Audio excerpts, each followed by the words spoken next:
ओम शांति। आज की एक बहुत सुंदर कहानी। कहीं बारिश तो हो गई तो 4 साल से किशनगढ़ गांव में बारिश की एक बूंद तक नहीं गिरी थी। सभी बड़े परेशान थे।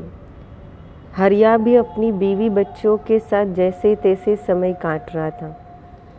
एक दिन बहुत परेशान होकर वो बोला, अरे ओ मुन्नी की माँ, ज़रा बच्चों को लेकर पूजा घर में तो आओ।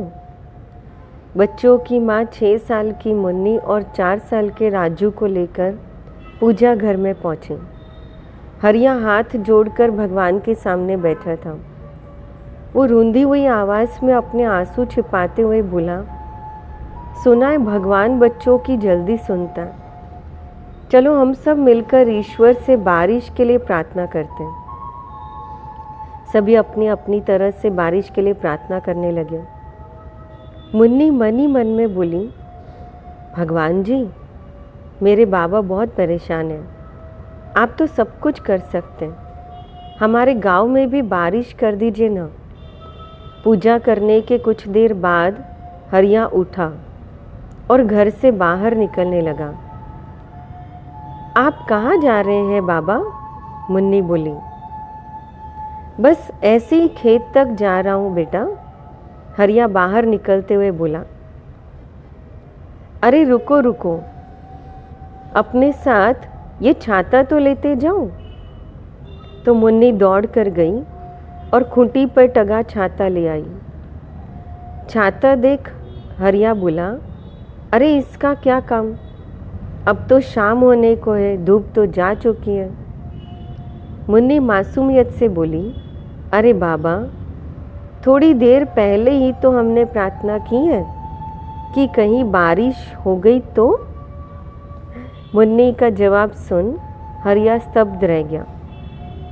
कभी वो आसमान की तरफ देखता तो कभी अपनी बेटियों के भोले चेहरे की तरफ। उसी क्षण उसने महसूस किया कोई आवाज़ उससे कह रही हो, प्रार्थना करना अच्छा है, लेकिन उससे भी ज़रूर है इस बात में विश्वास रखना कि तुम्हारी प्रार्थना सुनी जाएगी और फिर उसी के तरह काम करना।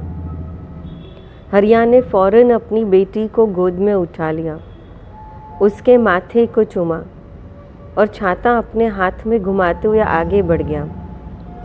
मित्रों, हम सभी प्रार्थना करते हैं।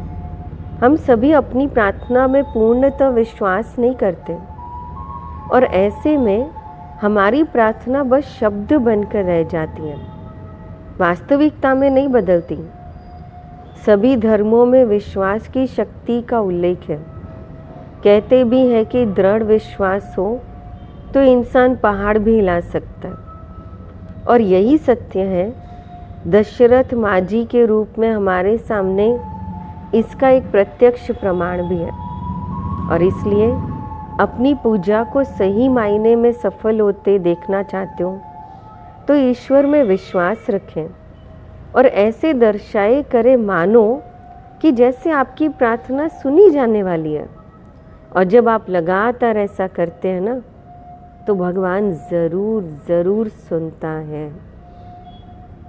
और इसलिए कहते हैं, नित्य याद करो मन से शिव परमात्मा को, तो सदैव खुश रहिए। अच्छा, ओम शांति।